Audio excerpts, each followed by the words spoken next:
G'day guys, my name's Will Brennan from Will Brennan Designs, and today is just going to be a quick tutorial on how to sand back that pesky table of yours. We get asked it all the time and we can't find the correct video, so this is how we do it and we get the best results from it. Okay, so things you'll need: belt sander. I'd really highly recommend it. You can probably get one for $50 to $80 from your local hardware store. Your belt sizes will be on the side here on the machine nameplate. Just pick up a couple of belts at the same time. Orbital sander. This will be your finishing sander. These have got little vacuum points for the dust to go into. So while you're there, just also I highly recommend one of these little adapters for your vacuum, which can go onto the back, which you can just hook up your corded vac into the back of it. It'll pick up a lot of dust. PPE, earmuffs, dust mask, eye protection. It'll just save you a lot of trouble down the track. And also into your sandpapers, which I'll go through a bit later on, and the importance of them. Okay, so your belt sander, great machine, great for material removal. So all this old yucky lacquer and scratches and things like that could be quite deep. We're going to actually go straight across 45 degrees to your grain. If that's your grain direction, you just want to come in. It'll feel quite aggressive. Come across it that way, and then come across at 90 degrees to your original 45. So you'll be crisscrossing across the table just like this. This will stop all your lumps and gullies coming through and give you a nice flat tabletop finish. You'll probably notice the front and the back, and if you're not balanced evenly through that, you'll actually get bigger gouges from how heavy that belt is. So refer to this as the toe and this is the heel of the machine. You don't want too much pressure on either, you just want it nice and flat. Okay, let's give it a go.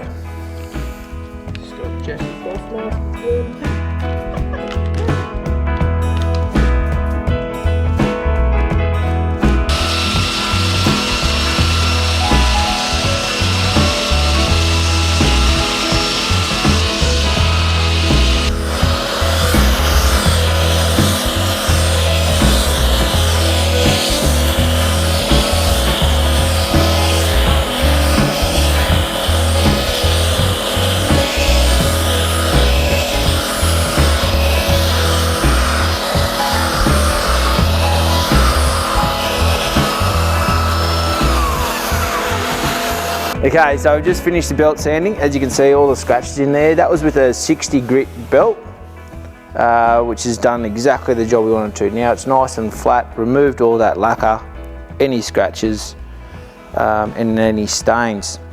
We're now going to move on to the 125mm orbital sander. Great little machine for 50 bucks. You can hook it up to your vac, no cleaning up, keep the dust out of your lungs.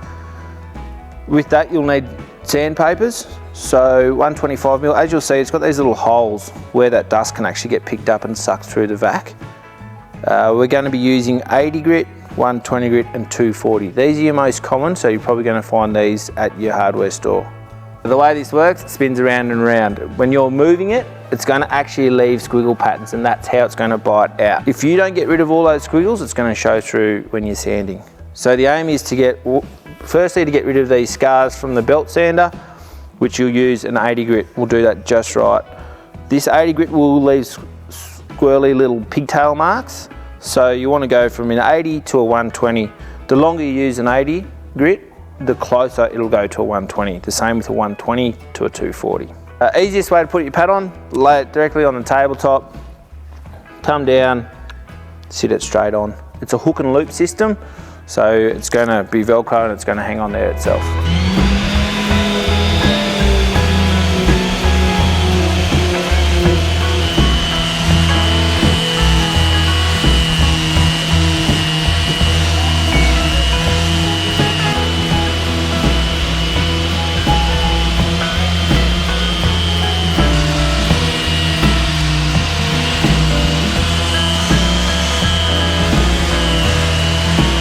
We've just finished with the 80 grit and we're now going to move on to the 120. Our next step after 120 is a 240, so you've got to remember that you'll have to use this 120 and almost wear it down a lot more to get right up towards that 240 grit. Otherwise you're just going to be polishing those pigtails that you can see. So best way to see how you're going and making sure you don't have too many is get out your phone, turn on the torch and put it at a slight angle. If you get down closely and see, you'll see these little squiggly marks, which is fine. For this stage, you want to be seeing squiggly marks and probably not the scratch marks from the belt sander.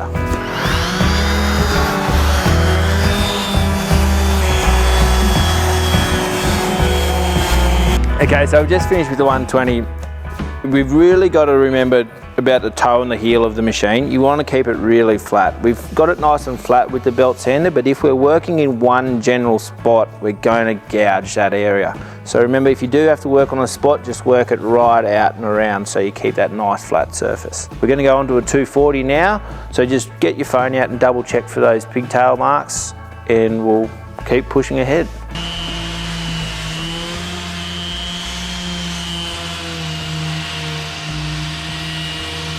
Okay, so we've just finished with the 240 grit.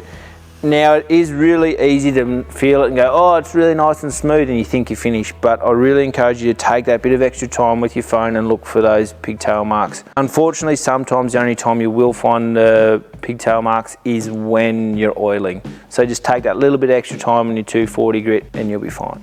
Okay, well that's pretty much it, guys. So pretty much get in there, get your belt sander, get an orbital, work through your grits, use your PPE, and most importantly, have some fun. So get in there and give it a go, and good luck.